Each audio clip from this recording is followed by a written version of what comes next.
আমি বৰ্তমান উপস্থিত আছোঁ মৰিয়নি হুলুঙাপাৰ গিবন অভয়াৰণ্যত আৰু এই অভয়াৰণ্যখনত উত্তৰ পূৰ্বাঞ্চলত পুৰা 9বিধ প্ৰজাতিৰ বান্দৰৰ 7বিধ একেলগে এই অভয়াৰণ্যখনত বসবাস কৰি আহিছে আৰু এই অভয়াৰণ্যখনৰ মাজেৰে এই যোৱা ৰেলপথটো ক্ৰমে মৃত্যুদূতত পৰিণত হৈছে।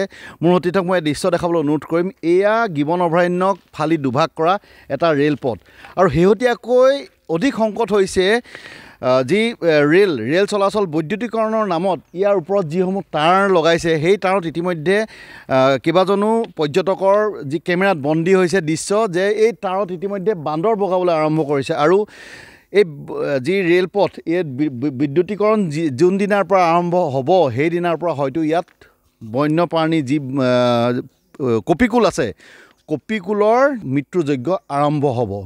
মোৰ লগত প্ৰকৃতিপ্ৰেমী আছে, স্থানীয় ৰাইজ আছে, তেওঁলোকৰ লগত যি কিছু কথা জানিব পাৰিম।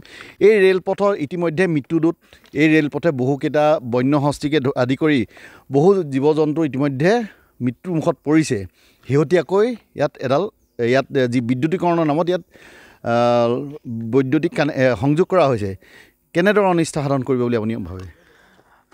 অনিষ্টটো বহু পৰিমাণেই কৰিব, কাৰণ ইয়াৰ আমি উদাহৰণ অলপ 2-3 দিনতে দেখা পাইছোঁ যে কেবলেংগুৰ বান্দৰ এই ৰেলৱে বিভাগে আঁৰি দিয়া বৈদ্যুতিক ৱায়াৰৰ ওপৰত উঠি তেওঁলোকে খেলিবলৈ আৰম্ভ কৰিছে আৰু খেলিছে, কিন্তু যেতিয়া ইয়াত বিদ্যুৎ দি দিয়া হ'ব, ৰেল চলিবলৈ ল'ব, তেতিয়াতো সেই কপিকুল সেই গিবনকে ধৰি কেবলেংগুৰ হওক পিকটেল হওক এইখিনি মৃত্যু মুখত পৰিব।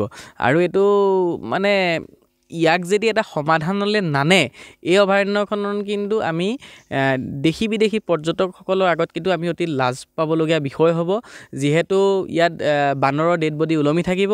দেশী বিদেশী পৰ্যটক আহি হাবিখন ফুৰিবলৈ অহাৰ আগত এই ডেড বডি চাবলৈ বাধ্য হ'ব লাগিব।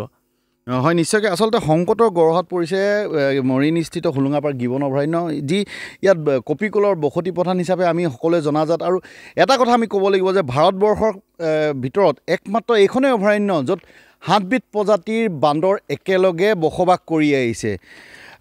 কি ক'ব, এই ৰেলপথৰ ওপৰত যি বিদ্যুতীকৰণ কৰিছে তাৰ ফলত কেনে অসুবিধাৰ সন্মুখীন হ'ব বুলি ভাবে? হয়, উন্নয়ন সকলোকে লাগে, কিন্তু কথাটো হ'ল উন্নয়নৰ নামত যি মন যায় তাকে কৰিব, আমি সেইটো মানি ল'ব নোৱাৰোঁ।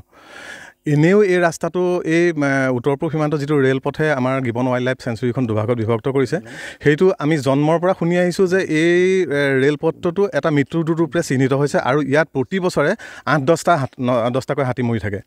কিন্তু এতিয়া শুনিবলৈ পাইছোঁ যে এই ৰেলপথটো আৰু এটা ৰেলপথ ইয়াত সংযোগ কৰিব আৰু লগতে 25,000 ভল্টৰ এডাল বৈদ্যুতিক তাঁৰ ইয়াত সংযোগ কৰিছে, যিটোৱে মানে এই কপিকুলখিনি ধ্বংস কৰাত যথেষ্ট সহায় কৰিব। আৰু প্ৰতিদিনে, মই আগতো কৈছোঁ যে প্ৰতিদিনে 7-8টাকৈ বান্দৰ ইয়াত মৰিব আৰু সময় থাকোঁতেই এইটো বন্ধ কৰাটো আমি চৰকাৰক দাবী জনাইছোঁ।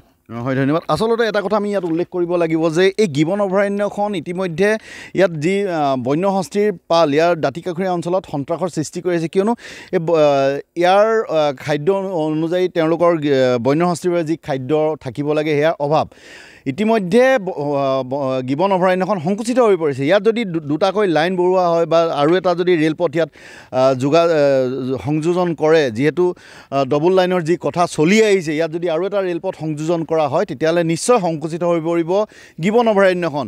আৰু দাঁতিকাষৰীয়া অঞ্চলে ইতিমধ্যে বন্য হস্তীৰ বাবে ত্ৰাহি মধুসূদন সুঁৱৰি আহিছে, সেয়া আৰু সন্ত্ৰাসৰ সৃষ্টিৰ কাৰণ হ'ব আৰু তাণ্ডৱ বন্য হস্তী যাকে আৰু তাণ্ডৱ চলিব। আৰু দ্বিতীয়তে ইয়াত যি বৈদ্যুতিকৰণৰ নামত যি লাইন বিদ্যুৎ সংযোগ কৰিছে সেয়াই অনাগত দিনসমূহত কিন্তু ভয়াৱহ এক দিশে গতি কৰিছে। মোৰ লগত স্থানীয় লোক আছে। হয়, গিবন বুলি ক'লে আমাৰ সকলোৱে গৌৰৱ। বৰ্তমান সময়ত আমি যেতিয়া বিদেশী পৰ্যটকক গিবন দেখাওঁ তেতিয়া আমাৰ ভাল লাগে, কিন্তু বৰ্তমান সময়ছোৱাত যেতিয়া 25,000 ভল্টৰ কাৰেণ্টডালত গিবন ওলমি থাকিব, সেইটো কাৰণে আমাৰ বহুত দুখজনক। আৰু এনেও বৰ্তমান গিবনখন বহুত সমস্যাই, বৰ্তমান তেলানীদি পাৰ হৈ যোৱা ৰেলে শব্দ প্ৰদূষণ, বায়ু প্ৰদূষণ, লগতে যিখিনি তেওঁলোকৰ ডাষ্টবিন সেইখিনি পেলাই অনিষ্ট কৰি আহিছে গিবনখন। লগতে এতিয়া 25,000 ভল্টৰ গিবন তাঁৰডালে আৰু অনিষ্ট কৰিব। লগতে অকল বান্দৰ বুলিয়ে নহয়, ইয়াত বাদুলিও ওলমি থাকিব। তাৰপিছত লগতে বহুত ক্ষেত্ৰত আৰু কাৰ স্পীডো যাব, ট্ৰেইন স্পীড যাব, এনেও ট্ৰেইন আগতে হাতী মৰে, এতিয়াও অধিক মৰিব। সেইকাৰণে বহুত ভয়াৱহতা, আৰু সেইবাবে আমি এটা সমাধান বিচাৰোঁ, যাতে আমাক এটা ভাল সমাধান দিয়ক, গিবন সুৰক্ষা কৰক, ৰক্ষা কৰক, তাৰ বাবে ধন্যবাদ। আচলতে ৰে'ল বিভাগ, আমি নাভাবোঁ যে ৰে'ল বিভাগ অৱগত নহয় এই বিষয়ে, যিহেতু গিবনখনৰ মাজেৰে যি ৰে'লপথ আছে, ৰে'লপথত ইতিমধ্যে কেইবাটাও বন্য হস্তি ইতিমধ্যে নিধন হৈছে, আৰু নিতৌ পুৱা গধূলি এই ৰে'লপথৰ ওপৰত সাপ বা অন্যান্য তেনে জীৱ জন্তু মৃত্যুৰ মুখত পৰে। তাৰ পাছতো ইয়াৰ বিকল্প সমাধান নিবিচাৰি ৰে'লে যি ধৰণে ইয়াত 25,000 ভল্টৰ যি কেবুল, যি বিদ্যুতীকৰণৰ নামত 25,000 ভল্টৰ যি তাঁৰ লগাইছে, তাৰ ফলতো কিন্তু অনাগত দিনসমূহত কপিকুলসমূহ এফালৰ পৰা যে ধ্বংস হ'ব সেয়া নিশ্চিত হৈ পৰিছে।